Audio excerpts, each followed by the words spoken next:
یہی فلسفہ سورہ اخلاص کا ہے. فرمایا قل هو اللہ احد. سنیا انہاں نو دس دے کہ میں ایک ہاں.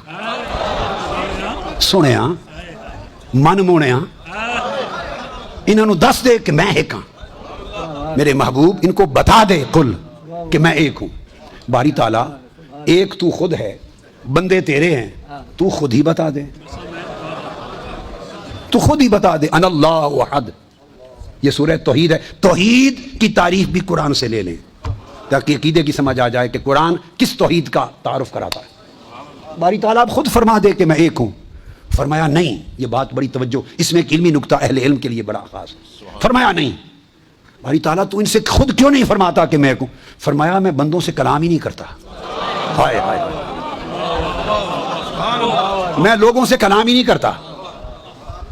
آپ کہہ دیں کہ یہ کیا بات کر دی؟ نہیں، قرآن سے خارج کچھ نہیں کہتا. ما کان اللہ ما کان لبشر ان یکلمہ اللہ. کسی بشر، کسی انسان کی مجال نہیں کہ اللہ اس سے کلام کرے. اس کے کلام کی شان بھی دیکھیں. یوں نہیں فرمایا کہ میری مجال نہیں کہ بشر سے کلام کروں. نہیں، نفی جب کی، جب ضعف کمزوری بیان کی، نفی صلاحیت کی، نفی استعداد کی، تو نسبت بشر انسانوں کی طرف کی کہ انسان میں تو جس سے چاہوں کر لوں.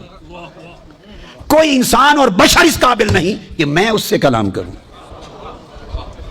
یہ کمی اس طرف نہیں ہے. فرمایا کمی مجھ میں نہیں. کوئی بشر اور انسان اس استعداد کا حامل نہیں کہ میں اس سے کلام کروں.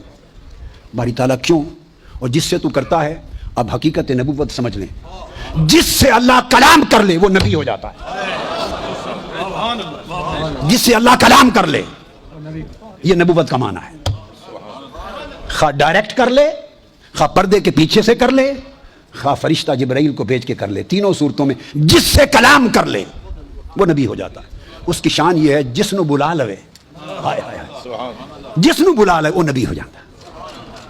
جسے بلا لیا وہ نبی ہو گیا. تو میں کلام کر لوں تو نبی ہو جاتا ہے. تو یہ جن کو بتانا یہ تو نبی نہیں ہے. تو محبوب تم بتا دو کہ میں ایک ہوں. اس لیے کہ میں ان سے ڈائریکٹ بات نہیں کرتا. جب بھی بات کرتا ہوں میں رسول کے اور نبی کے واسطے سے کرتا ہوں. میں جب انسانوں سے مخاطب ہوتا ہوں تو میں نبی اور رسول ایک کو منتخب کرتا ہوں، اسے نبی بناتا ہوں، رسول بناتا ہوں. میں اس سے کلام کرتا ہوں اور میرے بہاف پر وہ کلام کرتا ہے انسانوں سے، میرے بہاف پر. تو میری بات وہ کرتا ہے، میں ان سے نہیں کرتا.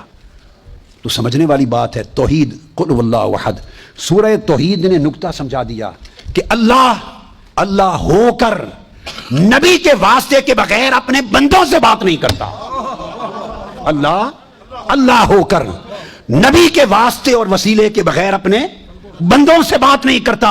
اور نادانو تم بندہ ہو کر نبی کے واسطے وسیلے کے بغیر خدا سے بات کرتے ہو.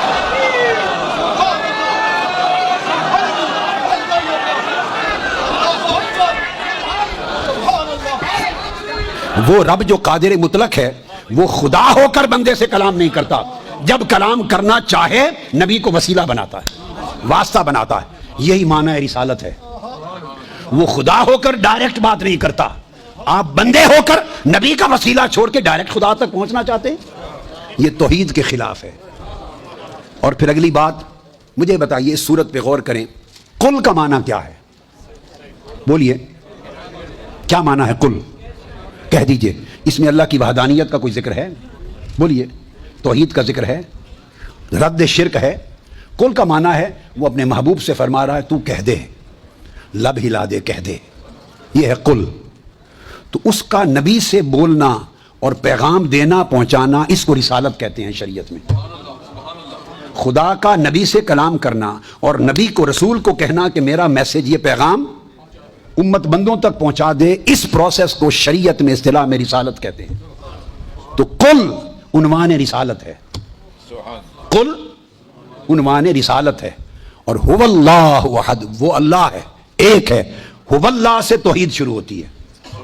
ولم یکن لہ کفوا احد تک اگلا مضمون توحید ہے. پہلا لفظ قل یہ رسالت ہے. تو رب ذوالجلال نے اپنی توحید کا بیان جو کیا اس کی بھی ابتدا اور عنوان رسالت کو دیا. سمجھانے کے لیے کہ توحید وہی معتبر ہے جو واسطہ اور وسیلہ رسالت سے ملے. جس توحید میں رسالت کا وسیلہ نہیں وہ توحید ہی نہیں ہے.